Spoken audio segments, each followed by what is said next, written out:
Jadi hukum perkawinan ini merupakan bagian daripada sub pembahasan di dalam hukum perdata di Indonesia. Kenapa dijadikan sub bahasan di dalam hukum perdata Indonesia?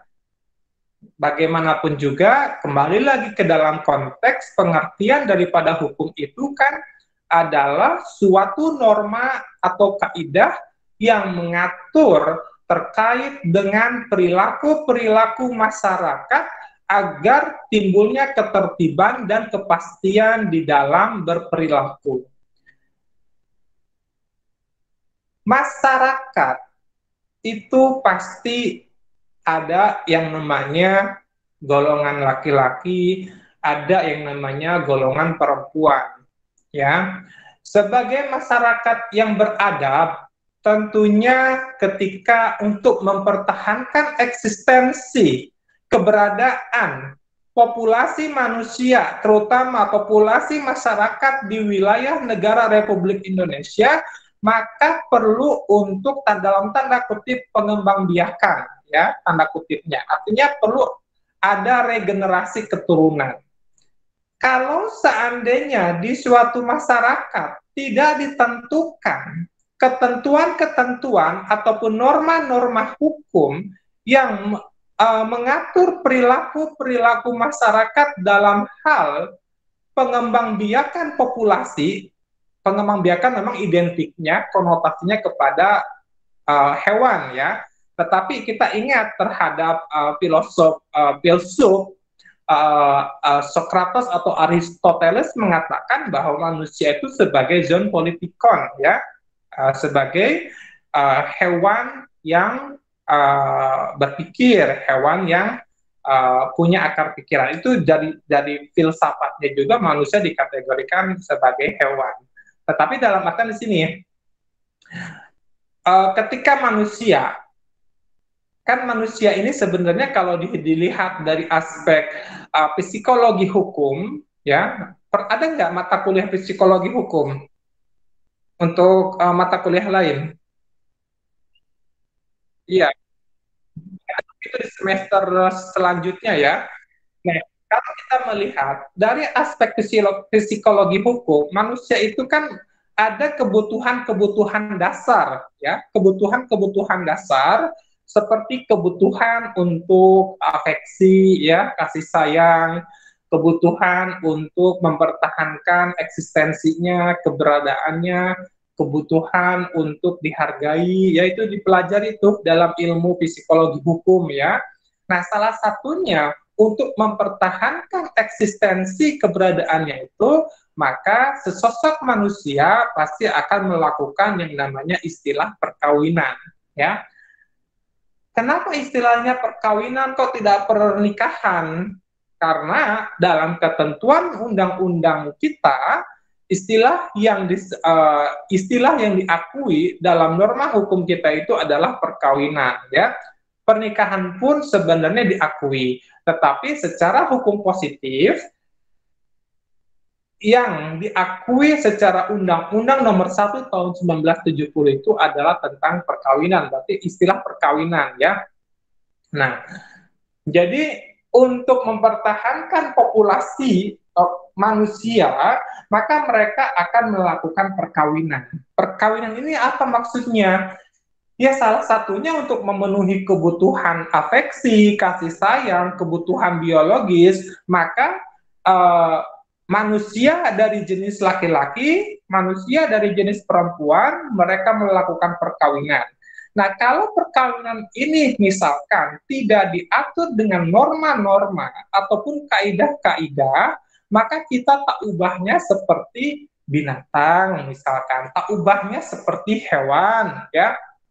Itulah kenapa sangat penting hukum perkawinan untuk dibahas dalam aspek hukum keperdataan di Indonesia, yaitu supaya eksistensi masyarakat Indonesia pada saat memenuhi kebutuhan biologisnya, memenuhi eksistensi populasinya, itu dilaksanakan dengan mekanisme hukum, dilaksanakan dengan tata cara hukum perkawinan yang beradab, misalkan yang sesuai dengan kaidah-kaidah norma, ya, karena nanti dari akibat dari hukum perkawinan itu akan bersinggungan dengan hak-hak subjek hukumnya, ya. Contohnya apa? Contohnya misalkan pada saat terjadi pasangannya meninggal dunia, maka akan ada tuh kepersinggungannya itu dengan masalah hukum waris misalkan, ya. Kan untuk menentukan apakah saya sebagai ahli waris ataukah tidak, itu pasti harus dibuktikan dulu tentang adanya ikatan perkawinan yang sah secara negara. Nah, sekarang bagaimana dengan nikah siri misalkan, ya, nikah agama. Nikah siri itu ternyata rekan-rekan tidak hanya terjadi di kalangan umat Islam. Di kalangan non-muslim juga itu ada yang namanya nikah siri. Nikah yang hanya di depan pendetanya atau di gereja. Kalau nikah siri kan kita lebih cenderung mengetahuinya nikah secara agama. Aspek hukumnya, kalau nikah siri itu adalah dia tidak akan pernah diakui eksistensi hubungan perkawinannya secara hukum. Artinya, pasangan yang menikah siri itu adalah pasangan yang tidak memiliki subjek hukum pada saat terjadi peristiwa hukum.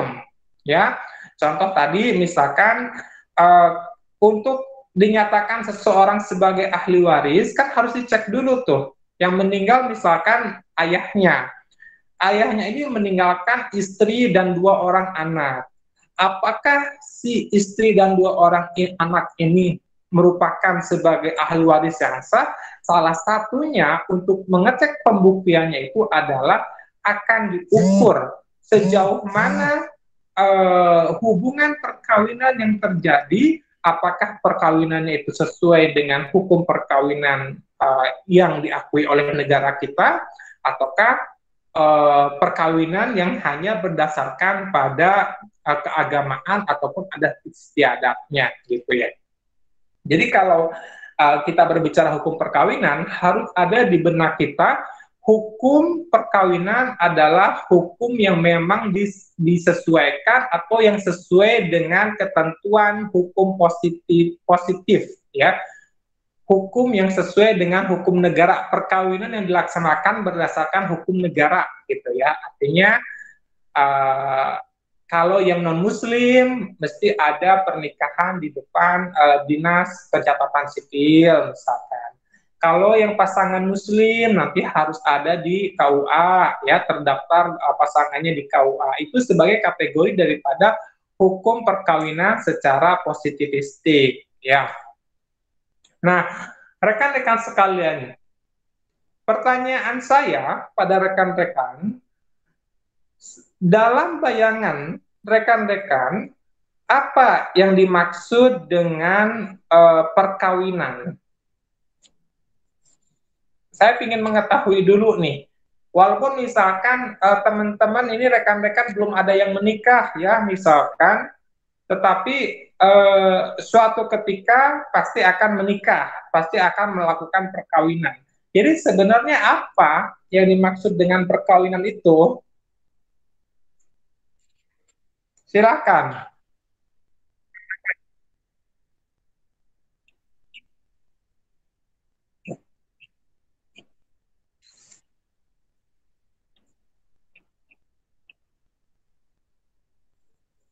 Baik. Mas Azam berpendapat kalau menurut Mas Azam perkawinan itu adalah apa tadi?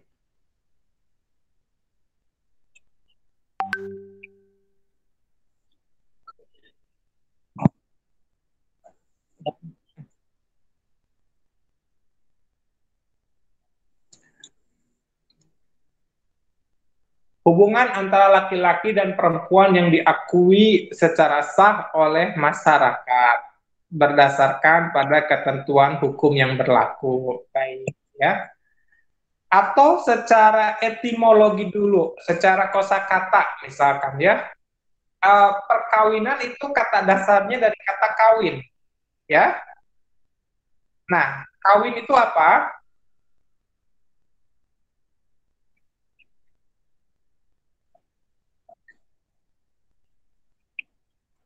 Yang digabungkan itu apa?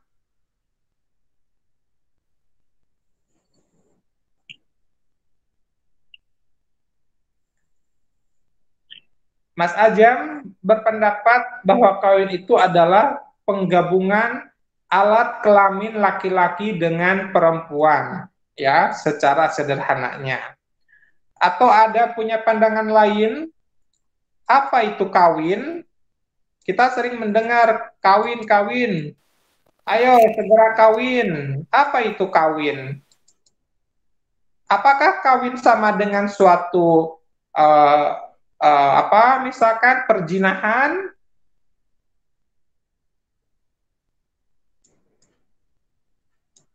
atau apa itu kawin? Baik, Membentuk keluarga dengan lawan jenis. membentuk keluarga dengan lawan jenis. Pertanyaan saya, apakah dibenarkan secara hukum maupun secara masyarakat kalau perkawinan yang dimaksud itu adalah salah satu pasangannya itu misalkan masih di bawah umur, atau ada tuh berita yang di Sulawesi masih anak SMP kawin menikah dengan anak SMP lagi.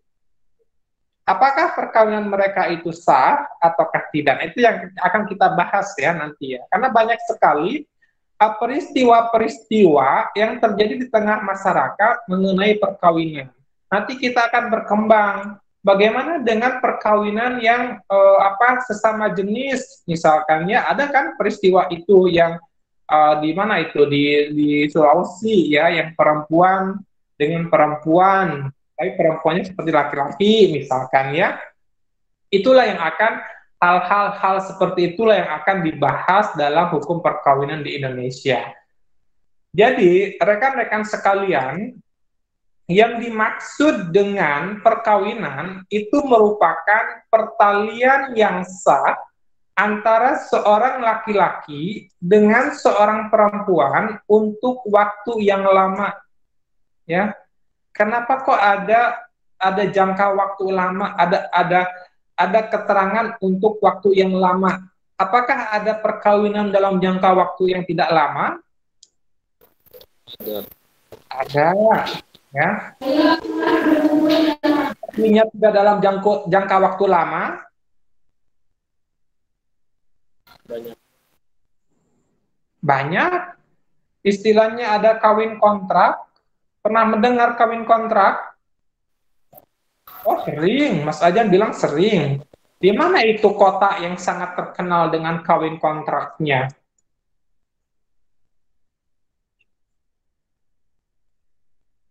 Oh, itu di puncak kalau belum tahu ya. Puncak Bogor sana Cisarua itu banyak kawin-kawin kontrak yang dilakukan oleh warga negara asing yang berasal dari Timur Tengah ya, identiknya ya. Nah, kita nanti akan melihat sebenarnya dari aspek hukum perkawinan. Apakah hukum perkawinan kontrak, apakah perkawinan kontrak itu dianggap sah secara hukum perkawinan yang berlaku di Indonesia ataukah tidak, gitu kan ya. Jadi nanti akan banyak sekali permasalahan di bidang perkawinan ini. Nah, tetapi poinnya adalah perkawinan itu merupakan pertalian yang sah. Yang sah ini artinya yang diikat secara norma-norma hukum antara seorang laki-laki dengan seorang perempuan untuk waktu yang lama. Dari definisi saja sebenarnya rekan-rekan kita bisa melihat kalau perempuan kawin dengan perempuan, laki-laki kawin dengan laki-laki, maka sebenarnya itu bukan bagian daripada definisi perkawinan. Karena pengertiannya itu ada dua subjek hukum yang berbeda gender, berbeda seks, ya, laki-laki dengan perempuan. Ya, seks itu bukan berarti hubungan badan, ya. Seks itu artinya jenis kelamin. Seorang laki-laki dengan seorang perempuan untuk waktu yang lama. Ya, jadi kalau misalkan kawin kontraknya cuma 2 bulan, 3 bulan, itu bukan kategori perkawinan, ya, secara definisi yang betul. Ya, kemudian coba kalau yang teman-teman yang sekarang lagi bawa kitab Undang-Undang Hukum Perdata, baca pasal 26 itu apa bunyinya? Ada yang sedang membawa KUH Perdata? Tidak ada yang membawa? Ya ada Pak. Kenapa tidak ada yang membawa? Lupa saya lupa. Kenapa? Saya ada PDF-nya, Pak. Ya? Saya ada PDF.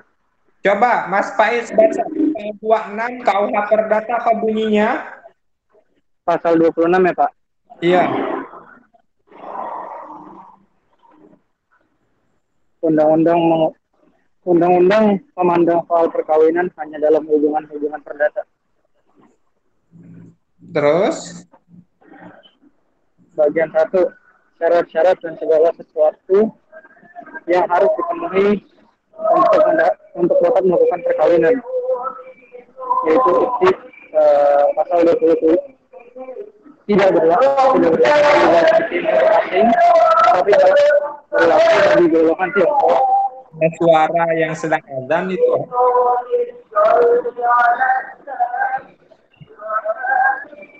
Nah, Pak, Lawatan dari mikrofon.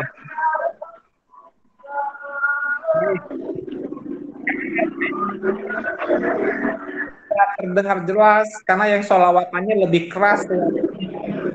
oh maaf Pak, lewat masjid. Ya. Jadi kalau pasal 26 maka perkawinan itu hanya dilihat sebagai hubungan keperdataan saja. Perkawinan hanya sah jika memenuhi syarat-syarat yang telah ditetapkan dalam KUH Perdata. Termasuk di dalam berpoligami itu merupakan suatu pelanggaran terhadap ketertiban umum. Artinya, perkawinan tersebut dapat dibatalkan. Ayo, bagi teman-teman, bagi rekan-rekan, kok bisa KUH Perdata melarang seseorang untuk melakukan perkawinan poligami? Ya, ada yang tahu tidak? Kenapa dalam KUH Perdata kok poligami itu dilarang dan dijadikan sebagai pelanggaran terhadap ketertiban umum? Padahal faktanya di kalangan umat Muslim tak sedikit ada sebagian masyarakat yang mereka beristri lebih dari satu, ya kan? Nah, tetapi kalau mengacu pada pasal 26, perkawinan poligami itu adalah suatu pelanggaran terhadap ketertiban umum. Kenapa muncul pasal 26 KUH Perdata ini? Secara sejarahnya bagaimana? Ada yang mengetahui?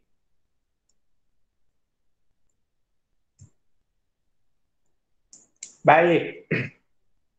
Kita harus tahu, kita harus ingat bahwa KUH Perdata ini merupakan apakah merupakan produk hukum asli buatan bangsa sendiri ataukah produk hukum yang merupakan buatan dari bangsa Eropa?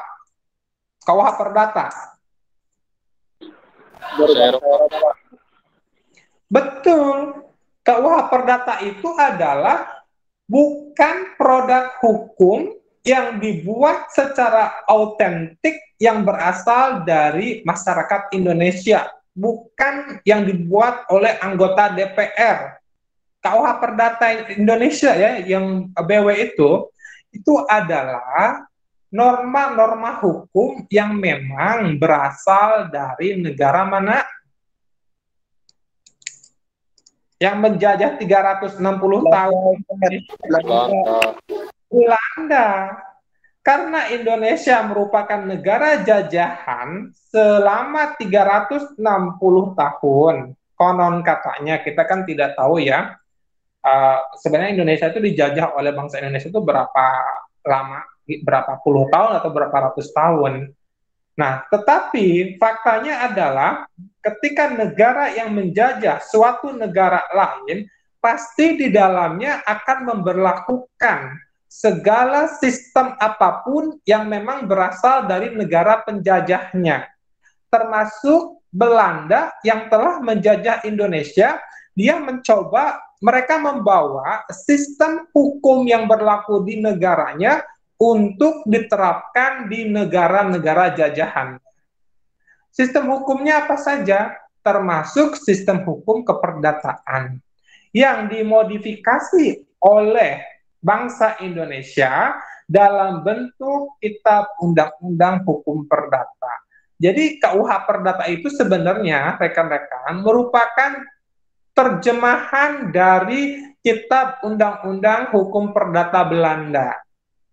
Nah, kalau dihubungkan dengan pasal 26, kenapa poligami merupakan suatu tindakan pelanggaran terhadap ketertiban umum? Kita harus melihat bangsa Belanda atau negara Belanda itu menganut agama apa? Belanda Kristen. Kristen. Kristen, ya, dalam ajaran Kristen itu adalah suatu pelanggaran. Agama Kristen itu sebenarnya melarang pasangan suami istri untuk berpoligami, ya. Kok bisa? Karena memang itu ajaran agamanya, ya. Kristen, coba kalau misalkan teman-teman ada temannya yang beragama Kristen, tanya di negara di agamamu, apakah seorang laki-laki boleh berpoligami? Pasti jawabannya tidak boleh, karena itu dosa besar. Dan itulah yang dimasukkan ke dalam norma hukum perkawinan berdasarkan kitab undang-undang hukum perdata. Ya, ini pada awal mulanya ya. Jadi sejarahnya gitu ya, supaya bisa dirunutkan. Kenapa poligami berdasarkan pasal 26 KUH Perdata itu disebut suatu pelanggaran? Karena KUH Perdata merupakan norma hukum yang berasal dari negara Belanda, yang di mana negara Belanda beragama secara mayoritas Kristen, maka ajaran-ajaran Kristen itu dimasukkan ke dalam norma-norma hukum mereka. Norma hukum mereka itu dibawalah ke negara jajahannya, termasuk ke Indonesia. Sehingga ketentuan-ketentuan ataupun norma-norma yang ada dalam KUH Perdata itu masih menganut pada prinsip-prinsip ajaran agama Kristen, gitu, ya. Itu jangan lupa itu. Nah, kalau begitu pertanyaannya adalah, dengan umat Islam yang secara agama membolehkan seorang laki-laki memiliki lebih dari seorang istri atau istilahnya poligami, dan itu pun secara realitas sosial terjadi ya di masyarakat Indonesia, apakah mereka bisa dikategorikan telah melakukan suatu tindak pidana, misalkan kalau memang dikategorikan sebagai satu pelanggaran ya, kalau dengan pasal 26? Tidak, rekan-rekan. Kenapa saya menyebutkan poligami sudah dianggap sebagai satu ketentuan norma hukum yang berlaku di Indonesia untuk umat Islam? Karena tadi di awal saya menyampaikan bahwa ketentuan hukum perkawinan yang diatur di dalam kitab undang-undang hukum perdata bagian berapa itu hukum perkawinan? Buku berapa?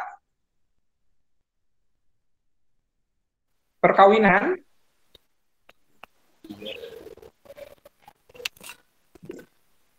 Lupa. Iya. Buku keberapa tentang perkawinan dalam KUH Perdata? 64 bukan Ustaz? 64. Buku ke 74. Kalau 74 ini. Perdata itu cuma ada 4 buku. buku ke satu tuh. Buku ke tentang orang itu apa? Buku ke satu. Buku ke-1. Betul. Jadi perkawinan itu masuk dalam klaster orang, ya, person reh di dalam KUH Perdata. Karena sudah diterbitkannya Undang-Undang Nomor 1 Tahun 1970, ya, pada tahun 1970 tentang perkawinan, pokok-pokok perkawinan, maka secara otomatis ketentuan yang berlaku di dalam KUH Perdata menyangkut perkawinan itu dikesampingkan, termasuk dengan istilah pasal 26 yang menyatakan poligami merupakan pelanggaran ketertiban umum. Itu sudah tidak berlaku lagi untuk di negara Indonesia karena sudah dianulir oleh Undang-Undang Pokok-pokok Perkawinan Nomor 1 Tahun 1970. Coba kalau rekan-rekan membawa kitab Undang-Undang Hukum Perdata itu di lampirannya tuh paling belakang, halaman belakangnya itu ada Undang-Undang Pokok-pokok Perkawinan. Apakah di dalam Undang-Undang Pokok-pokok Perkawinan menyatakan bahwa seorang suami dilarang untuk beristri lebih dari 1 orang, ataukah tidak?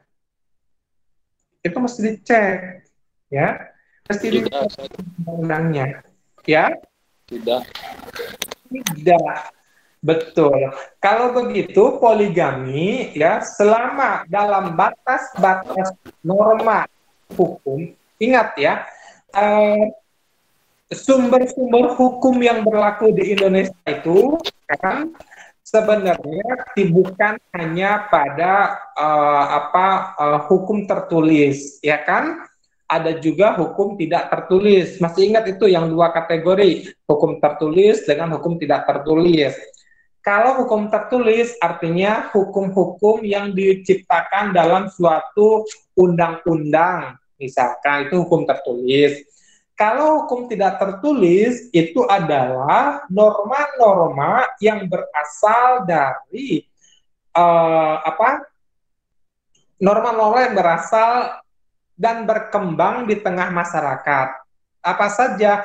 Ada norma kesopanan, kesusilaan, norma agama, norma adat, hukum adat. Nah, poligami bagi umat Islam diperbolehkan karena menganut pada prinsip norma agama. Norma agama ini dijadikan sebagai salah satu sumber hukum yang berlaku di Indonesia, ya. Tetapi bagi yang non-Muslim, karena yang berlakunya adalah hukum agama Kristen misalkan, yang dimana dalam ajaran Kristennya tidak boleh pasangan laki-laki punya lebih dari istri, tentunya poligami bagi yang non-Muslim, terutama yang Kristen, itu dilarang. Kalau yang Muslim itu diperbolehkan, karena hukum agamanya pun membolehkan. Yang penting ada batasannya. Batasannya apa? Ayo, batasannya apa? Seorang Muslim boleh berpoligami? Cuma 4, Ustaz. 4. Lebih dari 4, ya. Kemudian batasan lainnya apa? Yang sangat penting ini. Ayo, ilmu agamanya dikeluarkan. Apa kurang jelas? Batasannya seorang Muslim boleh berpoligami. Tadi jumlahnya tidak boleh melebihi 4 istrinya. Tapi ada yang lebih penting apa? Mampu menafkahi, berbuat adil. Nah itu. Dapat ada izin. Ada izin dari istri pertama. Ada izin dari istri pertama, harus berbuat adil, ya. Kalau syarat-syarat itu tidak bisa terpenuhi, maka kata Rasulullah pun menyampaikan cukup bagi umatku untuk beristri seorang, kecuali kalau dia mampu berlaku adil, maka dia boleh memperistri lebih dari 1, 2, 3, sampai 4 ya. 5 boleh tidak? No. Sampai 4 ya. Sampai 4 gitu. Walaupun memang secara posisi pribadi saya sebenarnya ya, saya termasuk orang yang belum bisa memberikan satu pandangan bahwa dengan berpoligami, maksudnya gini, saya termasuk kelompok orang yang masih belum bisa menerima posisi poligami, gitu. Walau ini kan termasuk orang berbeda-beda pandangan ya, tapi kalau pandangan saya secara pribadi, poligami itu sebenarnya bukan untuk memperbanyak jumlah istrinya, tetapi yang lebih harus ditekankan adalah keadilannya.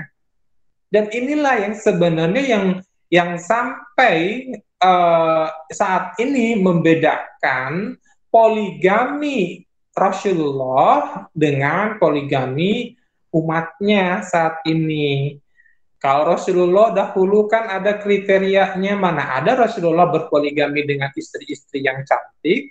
Dalam sejarah Nabawiyahnya ya, yang saya baca, Rasulullah itu melakukan poligami itu salah satunya untuk menyelamatkan seorang perempuan dari kemelaratan, ya, yang istri siapa itu, yang suaminya meninggal di tengah medan perang. Kemudian si istri ini kan sudah sepuh ya, ya sudah sepuh. Kemudian jadi yang saya baca dalam sejarah kenabian Rasulullah itu, Rasulullah memperistri itu sebenarnya bukan pada landasan syahwat, bukan untuk melampiaskan nafsu birahi dan biologis, tapi ada ada tujuan-tujuan mulia, karena kalau dia tidak diselamatkan, perempuan ini ataupun janda ini, dikhawatirkan janda ini murtad, pindah agama, kemudian bisa mempersulit keadaan kehidupannya. Lebih ke sana yang saya baca dalam sejarah Rasulullah. Tapi itu kan bagi mereka-mereka yang membenci ataupun yang tidak menyukai tentang Rasulullah, sehingga membawa-bawa Rasulullah itu begini begitu. Nah, saya sangat tidak setuju, karena yang saya lihat dari sejarah Rasulullah berpoligami itu lebih kepada penyelamatan agar janda-janda itu tidak murtad, kemudian secara ekonomi bisa terangkat, ya, secara derajat sosialnya bisa terangkat, ya, dan jarang Rasulullah itu ketika menikah lagi dengan perempuan-perempuan yang posisinya sama seperti Siti Khadijah, ya, misalkan harus cari yang kaya raya. Kan cuma Siti Khadijah saja yang kaya raya ya dalam sejarahnya ya. Dan itu pun merupakan istri pertama Rasulullah gitu. Sedangkan istri kedua, ketiganya itu adalah janda-janda yang memang miskin secara ekonomi, kemudian suaminya meninggal syahid dan lain sebagainya. Tetapi fenomena masyarakat saat ini yang dilakukan adalah poligami itu lebih kepada ingin menjadikan para perempuannya itu sebagai perhiasan dunia, ya. Sudah dapat perempuan yang cantik, pingin yang lebih muda, pingin yang lebih hijau, pingin yang lebih kaya, dan lain sebagainya. Itu yang sebenarnya membuat semakin suram eksistensi syariat poligami di mata-mata masyarakat yang memang notabene tidak menyukai terhadap agama Islam, misalkan gitu. Karena dicontohkan, karena mereka-mereka yang mencontohkan poligami itu berbeda gitu loh, tidak bercermin kepada suri tauladannya Nabi kita, gitu ya. Memang tidak ada larangan juga. Kalau Mas Rifki nanti mau beristri lebih dari 2, mau yang kaya-kaya, mau yang cantik-cantik, silahkan. Tetapi kalau mau mengikuti sunnah Rasul, ya harus begitu, seperti yang saya jelaskan tadi ya. Baik, kembali ke sini. Ke hukum perdata lagi, hukum perkawinan.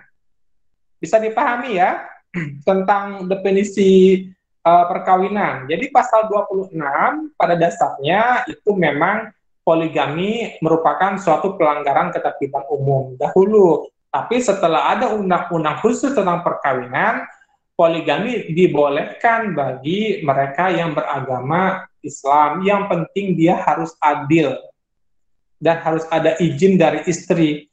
Karena ketika dia akan berpoligami, dia harus minta izin ke istri. Kalau si suami tidak mendapatkan izin dari istrinya, maka istri yang pertama, dia bisa menjadi subjek hukum pada saat pencegahan perkawinan yang kedua atau pembatalan terhadap perkawinan dengan istri kedua. Itulah, ya, dalam hukumnya diatur seperti itu. Nah, kemudian kalau kita melihat misalkan definisi perkawinan dalam Undang-Undang Nomor 1 tahun, bukan 1970 ya, 1974 tentang pokok-pokok perkawinan menyatakan bahwa perkawinan itu merupakan ikatan lahir batin antara seorang pria dengan seorang wanita sebagai suami istri dengan tujuan membentuk keluarga yang bahagia dan kekal berdasarkan ketuhanan yang Maha Esa. Ya. Ini penuh dengan makna spiritualitasnya ya. Berarti norma agamanya masuk nih ya dalam definisi pasal 1. Nah, kemudian kita lihat apa saja yang menjadi syarat-syarat sah perkawinan ya. Tadi kan kita sudah tahu nih tentang pengertian hukum perkawinan. Sekarang kita melihat terkait dengan syarat-syarat sah perkawinan. Syarat-syarat sah perkawinan di dalam KUH Perdata itu ada 5. Ada 5 syarat sah perkawinan.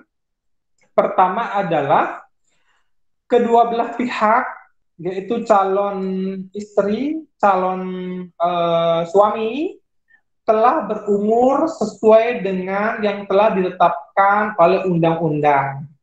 Ya, bagi laki-laki dia harus berusia minimal 18 tahun, atau bagi perempuan itu 15 tahun. Kita ini dari perspektif KUH Perdata dulu ya, kan nanti akan beda kalau dihubungkan dengan Undang-Undang 1 tahun 1974. Kalau dalam Undang-Undang 1 tahun 74 tentang pokok-pokok perkawinan, batas usia laki-laki bisa menikah itu ada di usia 19 tahun, untuk perempuannya ada di usia 18 tahun ya kalau tidak salah. Nanti beda lagi tuh dalam konteks Undang-Undang Perlindungan Anak gitu. Yang kedua, syarat sah perkawinan itu adalah yang ke-1 kan tentang batas umur ya. Yang kedua, harus ada persetujuan dari kedua pihak. Artinya, rekan-rekan, di negara kita melarang perkawinan seperti siapa itu? Siti Nurbaya dan Datuk Maringgi. Tahu tidak itu filmnya? Nggak tahu. Itu terkenal film Siti Nurbaya dan Datuk Maringgi, nggak pernah dengar ya? Beda beda ininya ya, beda episode. Beda zaman. Tapi kan setidaknya pernah mendengar bahwa ada tuh yang perkawinan paksa ya, Siti Nurbaya dia dia maunya cintanya pada Samsul Bahri, tapi karena oleh sang orang tuanya dia disuruh paksa untuk kawin dengan Datuk Maringgi yang sudah tua, yang sudah kakek-kakek. Nah, ini terjadi perkawinan.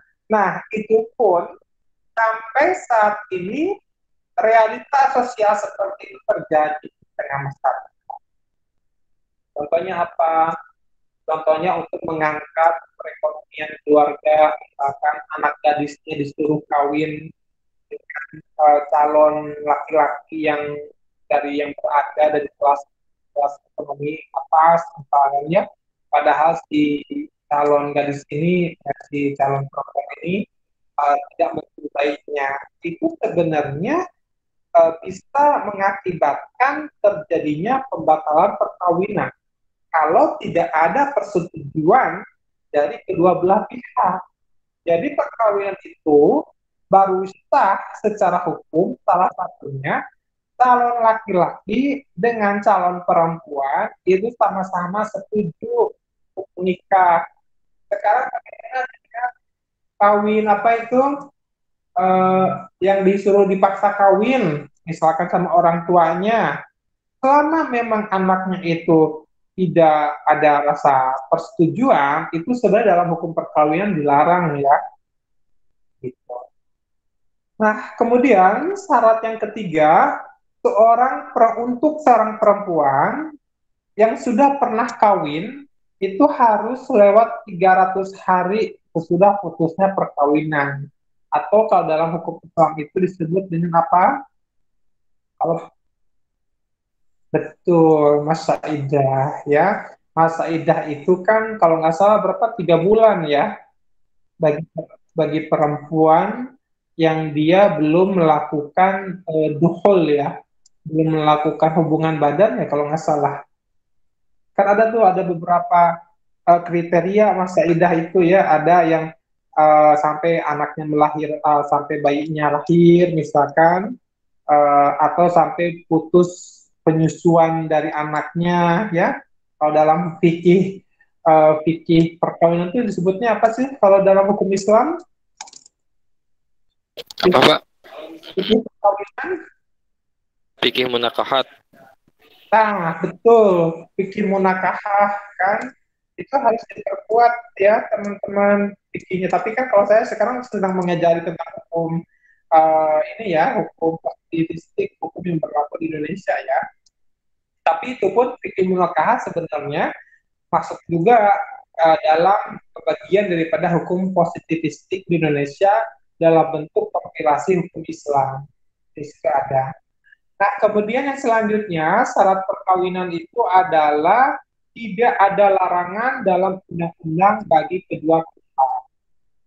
Selama undang-undang melarang, maka tidak sah perkawinannya. Contohnya apa? Contohnya misalkan seorang kakak kandung ingin menikahi adik kandung. Itu tidak boleh. Karena itu dilarang oleh undang-undang. Seorang paman ingin menikahi keponakannya. Juga itu dilarang oleh undang-undang. Seorang ibu, karena dia meninggal oleh suaminya, ingin menikahi anak kandungnya. Ataupun seorang bapak ingin menikahi anak kandungnya. Itu tidak boleh dalam undang-undang. Pertanyaannya adalah, bagaimana dengan seorang ibu ingin menikahi anak angkatnya? Ada nggak peristiwa sosial yang terjadi dalam kasus siapa itu? Pasti ada. Ada itu yang kasusnya artis itu yang membobol bank nasabah, yang dia manajer bank itu loh, yang perempuannya itu suntik-suntik silikon itu loh. yang dia itu menikahi anak angkatnya yang artis itu. Siapa? Melinda D. Pernah dengar Melinda D? Melinda D apa ya namanya itu? Belum, Pak.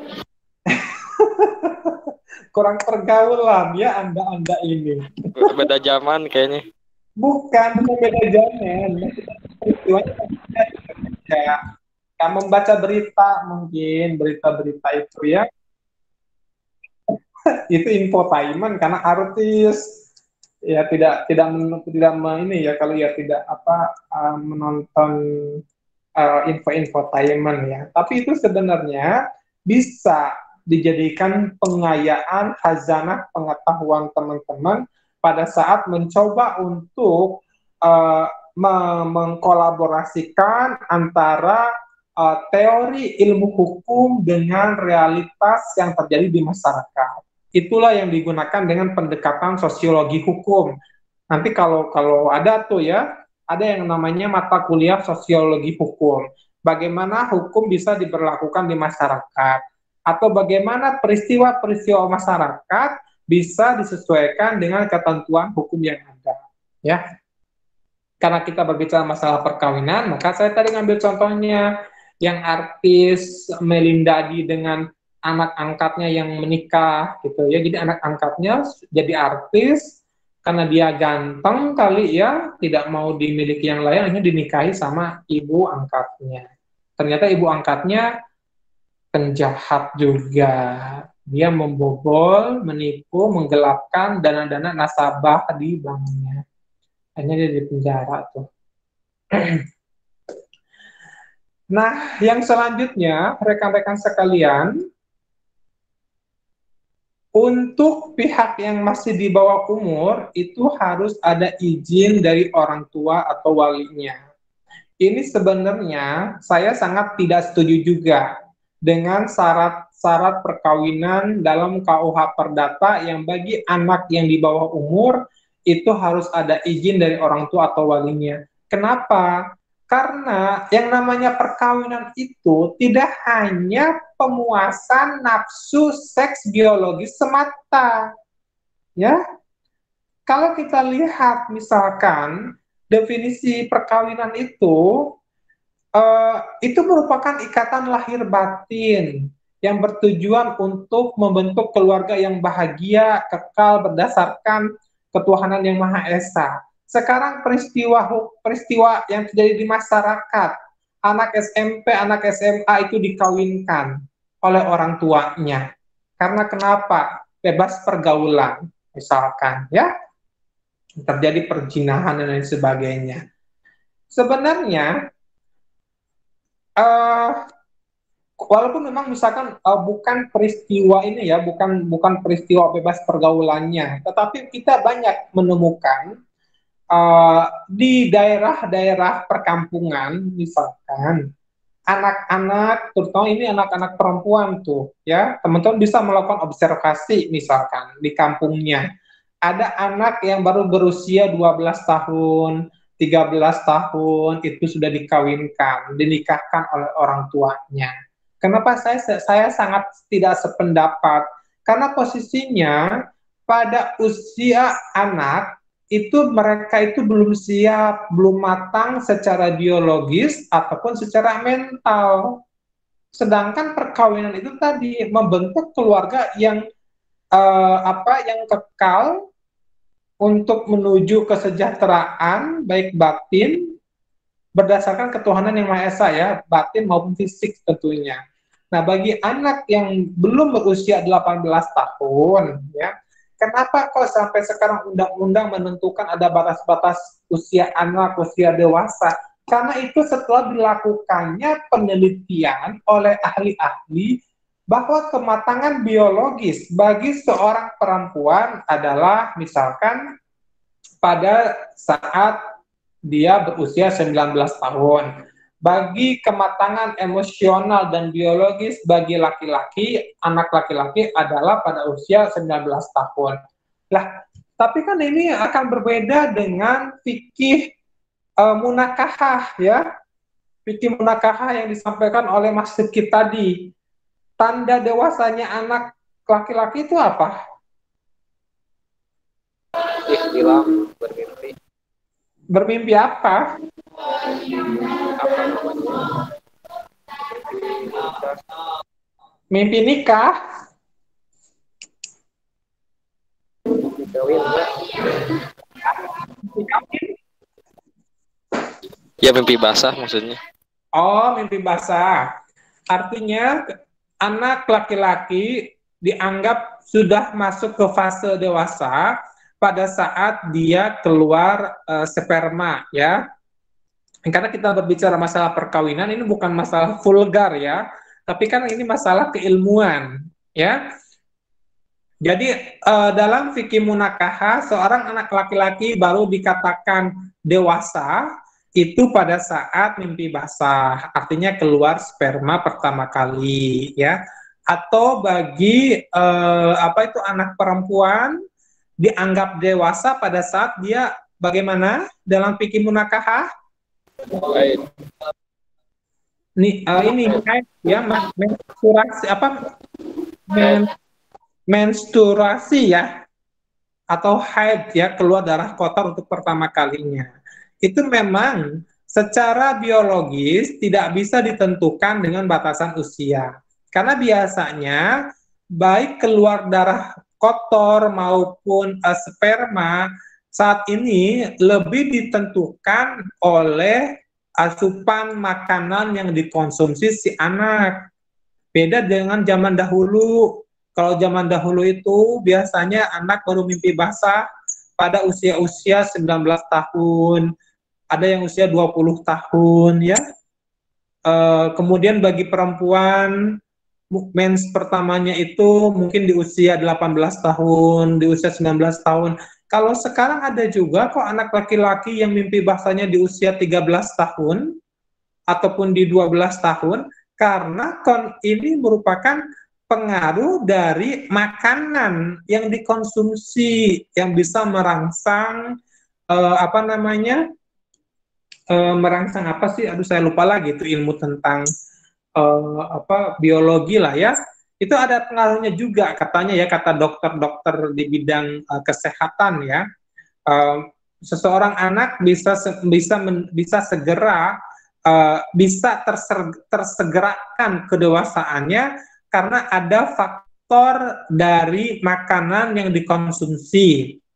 Ya, makanan kita yang dikonsumsi itu kan misalkan yang beda dengan anak dahulu dengan anak sekarang. Sekarang kan udah banyak ragamnya ya. Dan itu bisa mempengaruhi terhadap kematangan biologisnya. Tetapi yang paling penting, kenapa saya tidak setuju anak yang masih di bawah umur bisa disebut memenuhi syarat perkawinan kalau ada izin dari orang tua, lebih kepada pendewasaan mental, psikis. Tak sedikit kok anak-anak yang disuruh menikah atau mereka yang melakukan perkawinan di bawah umur, usia perkawinannya tidak bertahan lama gitu, karena psikis dan mentalnya itu belum siap. Mereka itu menerima pasangan hidup, mereka belum siap untuk menanggung yang namanya kewajiban dalam rumah tangga, baik bagi anak laki-laki ataupun bagi anak perempuan. Jadi banyak sekali faktor-faktor yang bisa mempengaruhi batasan seseorang bisa menikah atau belum bisa menikah, terutama tadi ya dalam usia-usia anak itu. Tetapi kalau dalam ketentuan KUH Perdatanya kan seperti itu, gitu ya. Ini sebenarnya saya sangat mendukung kalau KUH Perdata ini untuk segera dilakukan perubahan ataupun perevisian melalui judicial review sebenarnya teman-teman, rekan-rekan ya. Nah, kalau mengenai yang tadi Pak gimana Pak? Kata ya, Pak karena pergaulan bebas gitu. Kalau mengenai hal tersebut gimana gitu? baik. Kan sangat rela lah sekarang ya Pak. Kan itu juga merusak apa namanya? Ya merusak masa depan. Seperti keperawanan wanita dan yang lainnya gitu. Baik. Itu memang betul Mas Rifki, itu merupakan sudah menjadi fenomena sosial ya. Apalagi sekarang bukan hanya di kota-kota besar sebenarnya. Sudah masuk ke dunia, ke kampung-kampung. Kenapa? Karena ada ikut andil perkembangan teknologi, ya, melalui internet, anak yang tiba-tiba kebablasan karena orang tuanya terlalu membebaskan anaknya, bisa mengakses apapun di dalam media-media internet, ya, sehingga itu terangsang secara tidak langsung, dan mereka melakukan hubungan biologis dengan teman sekolahnya, misalkan tiba-tiba anak-anak si siswi ini hamil, ya, dan untuk menghindari rasa malu di tengah masyarakat, orang tuanya memaksanya untuk menikahkan anaknya, misalkan, padahal dengan kondisi seperti itu sudah ada beberapa kerugian yang akan dialami oleh anak. Pertama, anak belum siap secara mental. Kedua, anak harus menanggung malu dari teman-temannya, berarti ada aspek sosiologisnya. Yang ketiga adalah anak harus putus pendidikannya, artinya masa depannya akan suram atau terganggu. Gara-gara apa? Gara-gara cuma kenikmatan sesaat. Kenikmatan sesaat yang memang dia itu karena anak itu ketika sudah terpengaruh dengan pergaulan-pergaulan bebas, teknologi, efek samping dari teknologi itu, ini penyesalannya itu lama gitu. Nah, ini sebenarnya ya bagi rekan-rekan mahasiswa harus mampu mengedukasi. Ini merupakan tanggung jawab moral bagi para mahasiswa, ya, mengedukasi anak-anak remaja misalkan di daerahnya supaya lebih berhati-hati dalam menggunakan internet, harus lebih berhati-hati dalam memilih teman, pertemanan. Karena kan di dalam Al-Qur'annya disebut juga, ya, yang apa itu, janganlah kalian mendekati perzinahan misalkan. Itu kan sudah jelas dari zaman Rasulullah juga sudah diwanti-wanti gitu. Nah, jadi ini kalau misalkan dihubungkannya dengan persyaratan perkawinan, biasanya anak yang sudah kecelakaan, ya, kecelakaan dalam tanda kutip tadi itu, untuk menghindari beban rasa malu, maka orang tuanya memaksa anak tersebut untuk menikah, atau yang kedua memaksa untuk menggugurkan kandungannya. Itu fenomena sosial yang memang kita tidak bisa tutup mata. Itu terjadi. Nah, sekarang bagaimana posisi hukumnya? Posisi hukumnya itu adalah karena tadi bahwa anak yang mau dikawinkan mesti ada izin dari orang tua, dan kalau memang ada izin, maka pernikahannya bisa dikategorikan sebagai pernikahan yang sah. Selama kedua belah pihak ada persetujuan tentunya, ya. Nah, kalau di mereka si anak itu merasa terpaksa, sebenarnya anak bisa melakukan pengaduan misalkan ke ke instansi terkait seperti ke kepolisian, ataupun kan di kepolisian itu ada yang namanya PPA, ya, Unit Pelindungan Perempuan dan Anak tuh, ataupun ke Komnas Anak misalkan, KPAI, itu bisa dilakukan. Kalau ada kejadian-kejadian di tengah masyarakat kita seperti itu, pemaksaan perkawinan terhadap anak yang dilakukan oleh orang tua, itu tidak boleh sebenarnya, ya. Baik, kita lanjutkan. Nah, itu yang saya sampaikan adalah syarat perkawinan berdasarkan KUH Perdata. Sekarang kita lihat apa saja syarat-syarat perkawinan yang diatur di dalam Undang-Undang Nomor 1 Tahun 1974 tentang pokok-pokok perkawinan. Yang pertama adalah harus adanya persetujuan kedua belah pihak. Ini tentu, ya, harus ada persetujuan kedua belah pihak. Kenapa? Karena perkawinan itu merupakan perikatan. Ingat, ini keperdataan, ya. Kenapa tadi dikatakan perkawinan merupakan hanya suatu keperdataan saja? Karena perkawinan itu sebenarnya kita seperti melakukan suatu perjanjian satu pihak dengan pihak lain untuk membina rumah tangga. Ibaratnya kita membangun bisnis kita membuat perjanjian dengan lawan bisnis kita, dengan rekan bisnis kita untuk menjalankan suatu usaha misalkan.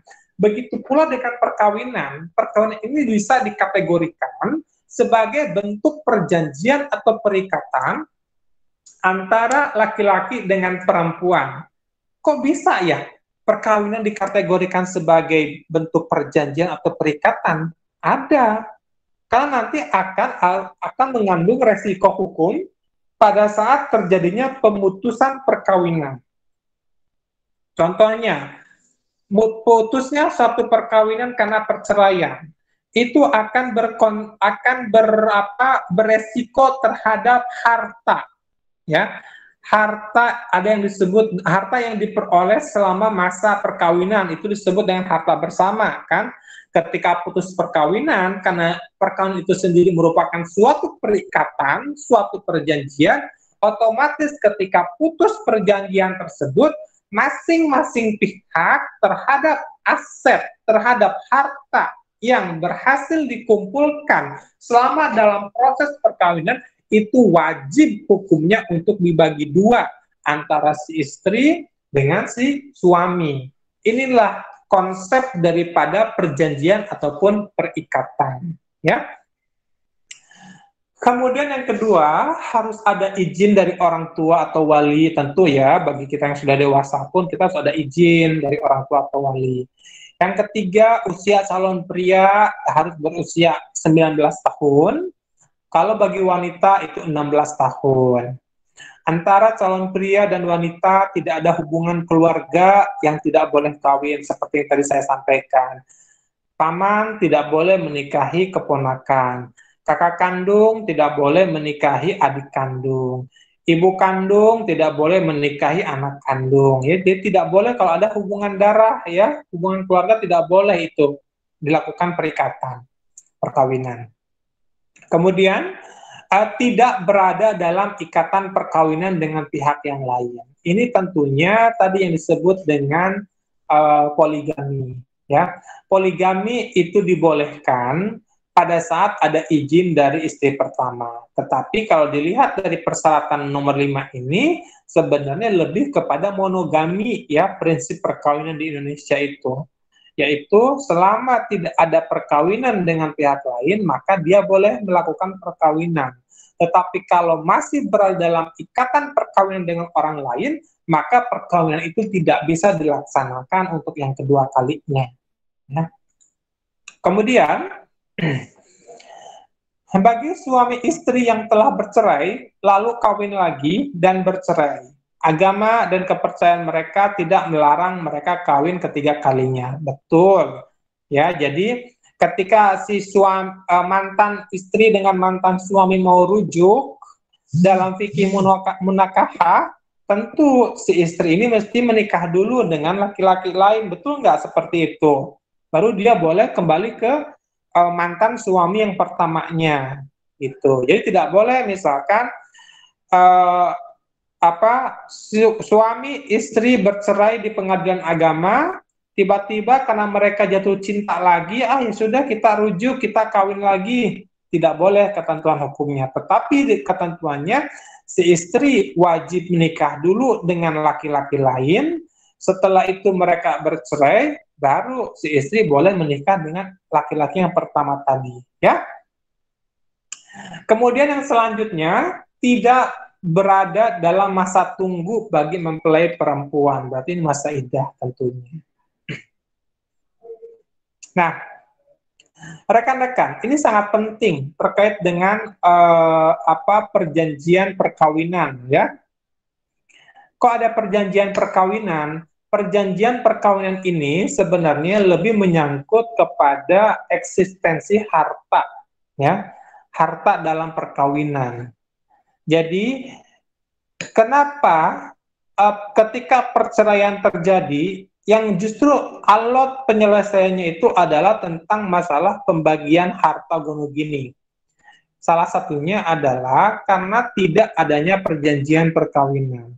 Tapi kalau teman-teman nanti akan menikah, misalkan Mas Rifki mau menikah dengan seorang perempuan, Mas Rifki ternyata sudah punya banyak harta dan aset, ya udah punya motor, udah punya kebun, misalkan, supaya nanti tidak menimbulkan polemik kalau terjadi perceraian, kan itu wallahu alam ya, kan ada 3 kategori yang hanya Allah yang mengetahui. 1, kematian. 2, apa?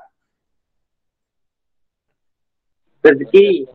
Rezeki. 3, Jodoh. jodoh, kan? Nah, artinya jodoh ini kan status perkawinan. Apakah jodoh kita akan langgeng sampai kematian memisahkan kita, ataukah di tengah perjalanan terjadi perceraian? Sebagai mahasiswa hukum, tentunya kita harus mengetahui terkait dengan norma-norma ketika terjadinya perceraian. Tentunya untuk meminimalisir sengketa perceraian akibat dari adanya pembagian harta gono gini, itu bisa diatur pada saat mereka akan melangsungkan perkawinan melalui perjanjian perkawinan. Itu awal mulanya.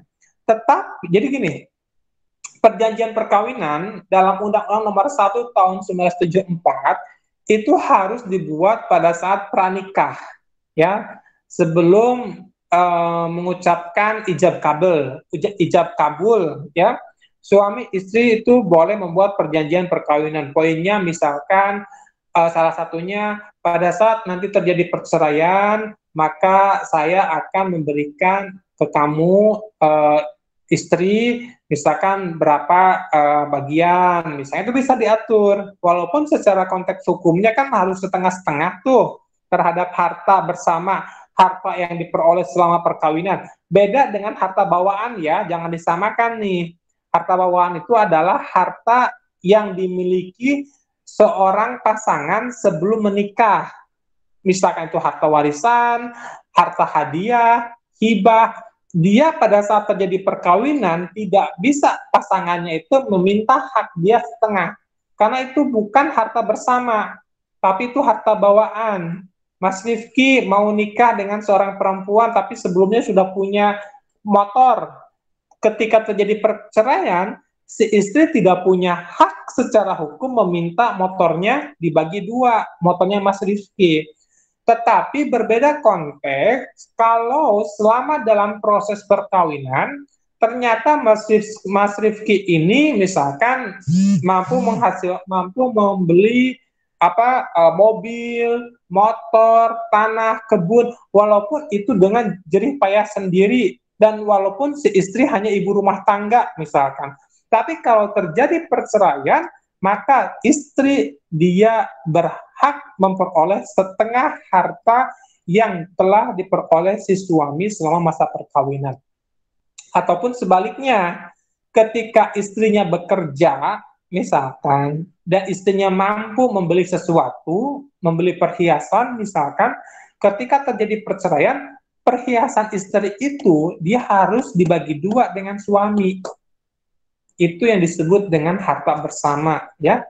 Nah, jadi ketika membuat perjanjian misalkan bisa diatur materi-materinya gitu. Jadi pada saat nanti terjadi perceraian, tidak perlu lagi mengacu pada ketentuan undang-undang yang mewajibkan setengah-setengah dari harta bersama, tetapi mengacunya pada perjanjian perkawinan. Gitu ya.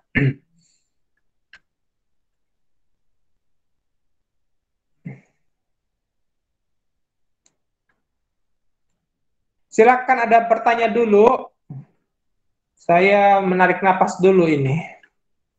Pak, kalau kekerasan dalam rumah tangga gitu, itu masuknya ke hukum perdata juga atau hukum pidana, Pak? Baik. Apaan itu? Pertanyaannya sangat bagus sekali tentang KDRT. Kekerasan dalam rumah tangga itu sebenarnya sudah ada undang-undang tentang KDRT ya. Jadi itu adalah undang-undang yang khusus mengatur tentang penyelesaian pada saat terjadinya kekerasan dalam rumah tangga. Apakah itu masuk ke dalam perdata atau pidana? Sebenarnya KDRT itu masuk ke dalam ranah publik, ranah pidana, ya.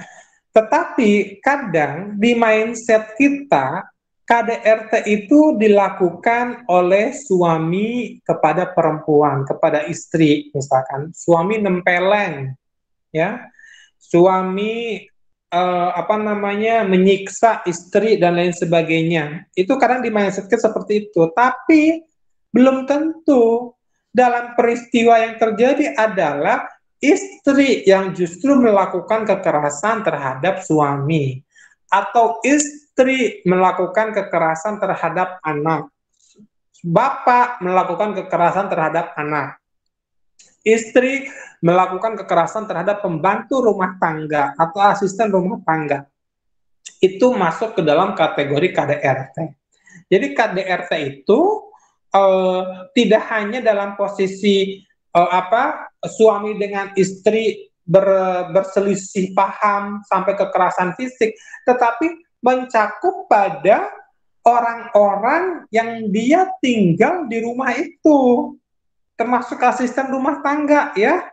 Kalau teman-teman mencubit, memukul asisten rumah tangga, itu masuk KDRT. Atau terhadap nenek misalkannya, itu masuk KDRT. Jadi KDRT itu bukan pada suami istri, istri pada suami, tetapi kepada member anggota keluarga yang mereka hidup bersama dalam rumah itu. Mau kakek, mau nenek, mau keponakan, mau asisten rumah tangga, mau anak angkat, misalkan ketika mereka mengalami KDRT dari anggota keluarga yang di dalamnya, kekerasan di dalamnya, maka dia dikategorikan sebagai kekerasan dalam rumah tangga. Ini masuk ke dalam unitnya itu hukum pidana, ya. Baik, ada pertanyaan lain? Bagus, Mas Ilham. Tadi apa Mas Rifki memberikan komentar apa? Tadi itu saya lihat apa? Mas Rifki itu tadi menyampaikan suami takut istri, ya? Saya mau bertanya, Pak, mengenai misalkan seorang calon istri nih mau dinikahkan kan, ternyata calon istri ini mempunyai syaratnya tidak boleh berpoligami misalkan, itu dalam hukum perdata bagaimana gitu? Jadi secara umumnya ketika ada pernikahan, si istrinya mengajukan persyaratan gitu, misalkan gitu syaratnya tidak boleh dipoligami, itu dalam hukum positif gimana? Baik, seperti yang ini bagus pertanyaan juga, ya. Ini sebenarnya harus menjadi perhatian bagi para calon suami, ya. Kalau ketika ada calon istrinya menyatakan persyaratan, saya mau menikah dengan antum, kalau antum selama menikah dengan saya tidak boleh berpoligami, dan itu disepakati dalam bentuk perjanjian perkawinan, maka secara otomatis kesepakatan tentang tidak boleh berpoligami selama membangun rumah tangga, ketika dilanggar kesepakatan tersebut, maka istri bisa menuntut kepada si suami. Tuntutannya apa? Misalkan tuntutannya tergantung kesepakatan, ya, apakah nanti misalkan istri minta cerai, tapi dengan catatan semua aset suami harus punya dia, harus diberikan ke si istri, misalkan gitu, ya. Atau ketika si suaminya mau poligami, maka si suami wajib menceraikan istrinya terlebih dahulu. Itu sebenarnya masuk ke dalam ranah keperdataan. Walaupun konteks poligami kan tidak dilarang, ya, dalam hukum di Indonesia bagi umat Islam tentunya, tapi selama calon istri pertama mengajukan persyaratan dalam perjanjian perkawinan mengenai larangan poligami, maka suami wajib tunduk patuh terhadap persyaratan tersebut kalau disepakati. Tapi kalau suaminya tidak menyepakati, otomatis perkawinan dengan calon istri tersebut tidak akan terjadi, gitu. Ya, saya yakinlah mahasiswa STIP ini tidak ada yang mau berpoligami kan, bagi laki-lakinya, atau wallahu alam, ya. Hanya Allah dan dirinya yang tahu. Ataupun bagi para mahasiswi Staipinya mungkin merasa tidak mau dimadu, tidak mau berbagi hati dengan yang lain. Itu memang sangat wajar ya, saya pikir. Sangat wajar, itu sangat naluriah. Karena kenapa? Karena naluri seorang perempuan itu adalah satu untuk selamanya. Gitu. Betul tidak itu, mahasiswi semester 3 ini? Betul. Mbak Citra, betul? Nggak ada itu yang perempuan-perempuannya di sini ya? Ada Mbak Citra. Iya, Mbak Citra ini. Apa Mbak Citra tidak hadir? Hadir kan tadi ya? Malu ngejawabnya. Atau Mbak Citra termasuk ini apa kelompok yang mau kayaknya. Mau dipoligami ya, itu pun memang itu hak asasi ya, saya pikir ya. Tapi kalau saya secara pribadi sangat menyayangkan sekali bagi suami-suami yang mau mempoligami istrinya. Karena banyak kejadian kok wanita-wanita solehah yang secara kasat mata saja, seperti kasusnya kalau bisa 4, kenapa harus 1? Waduh, itu siapa itu? Mas, siapa yang barusan nulis? Contohnya kasus Agim saja, ya. Agim yang dimana dia itu adalah pemuka agama, dai, ya, dari Darut Tauhid, kan Teh Ninih yang ustazah itu ya, yang mungkin secara keagamaannya lebih paham daripada kita semua ya, tentang poligami ada sesuatu yang memang dibolehkan dalam agama Islam, tapi akhirnya kan kenapa? Dia nggak bisa bertahan, Teh Ninih yang ustazah itu dipoligami oleh Agim dengan istri mudanya itu yang lebih cantik. Artinya akhirnya apa? Teh Ninihnya yang nuntut cerai. Karena di situ sebenarnya poligami itu tidak hanya urusan apa ya, kebutuhan biologis yang saya sampaikan, tapi lebih kepada kebutuhan sisi spiritualitas, sisi keadilannya. Barangkali Teh Nini secara agamanya dia ustazah, dia ngerti daripada saya, daripada kita misalkan ya secara hukum-hukumnya. Tapi kenapa dia mengajukan perceraian ke Pengadilan Agama Bandung? Karena batinnya tersiksa. Kenapa batinnya tersiksa? Ternyata agimnya tidak mampu berlaku adil. Agimnya lebih banyak tinggal di rumah istri mudanya yang cantik. Itu loh yang menjadi permasalahan kalau kita lihat putusan pengadilan cerainya ya. Itu, jadi jangan salah, sesoleh-solehnya perempuan ketika dia merasa si suaminya itu tidak mampu membagi waktu ataupun tidak adil dengan istri yang pertama, pasti akan ada yang namanya kecemburuan. Itu ya. Jadi calon-calon suami kalau bisa ya cukup satu istri ya, cukup satu istri, kecuali kalau mau menyelamatkan seorang janda misalkan ya. Jangan mempoligami cari calon istri yang lebih muda dari istri tua kita. Itu bukan niat poligami yang benar secara Rasulullah gitu ya. Tapi yang janda ya, yang janda-janda yang mungkin secara fisik waktunya sampai jam 14.40 baik. Ya, berarti sudah mulai habis ya waktunya. Nah, saya akan kasih tugas ya untuk para mahasiswa untuk hukum perdata ini, cari satu putusan pengadilan agama lah ya, ataupun pengadilan negeri boleh, terkait dengan putusan perceraian. Pengadilan agama ya, berarti agama Islam. Jadi nanti cari di internet, masing-masing satu putusan pengadilan agama tentang perceraian, kemudian nanti pelajari, analisa siapa yang menjadi subjek hukumnya, apa yang menjadi alasan pengajuan cerai, dan bagaimana putusan pengadilannya. Nanti minggu depan masing-masing mahasiswa mempresentasikannya, ya. Selama 7 ya. Selama cari satu putusan pengadilan agama terkait perceraian, pelajari dan analisa siapa yang menjadi subjek hukum. Apa subjek hukum itu misalkan penggugatnya siapa, yang digugat siapa, kemudian alasan mengajukan perceraiannya itu apa, ya. Kemudian bagaimana pertimbangan majelis hakim terhadap gugatan perceraian tersebut. Kemudian yang selanjutnya bagaimana putusan hakimnya. Ya.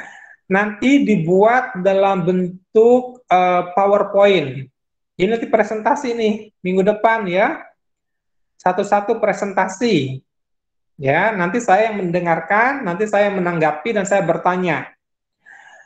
Tugasnya itu kirim ke email saya. Nanti saya share di grup ya, email saya kusnadi.knc@gmail.com ya. Yang dikirim pertama adalah putusannya, itu banyak di internet ya. Putusan pengadilan agamanya tentang perceraiannya. Kemudian yang kedua adalah bisa dalam bentuk PowerPoint-nya. Jadi ada dua, putusan sama PowerPoint-nya, PPT-nya. Ya, PPT-nya itu tadi yang membahas ya. Subjek hukum, kemudian kronologis peristiwa hukumnya bagaimana, ya, kemudian bagaimana pertimbangan hakimnya, kemudian apa yang menjadi putusan hakimnya. Bisa dipahami ya? Baik Pak, siap. Baik, saya takut lupa nanti poin-poinnya. Poin-poinnya itu adalah satu, subjek hukumnya siapa, subjek hukum, kemudian kedua kronologis atau peristiwa hukumnya bagaimana, peristiwa hukum bagaimana, kemudian yang ketiga pertimbangan hukum majelis hakimnya bagaimana, pertimbangan hukum majelis hakim. Kemudian yang keempat poinnya adalah materi putusan majelis hakimnya bagaimana.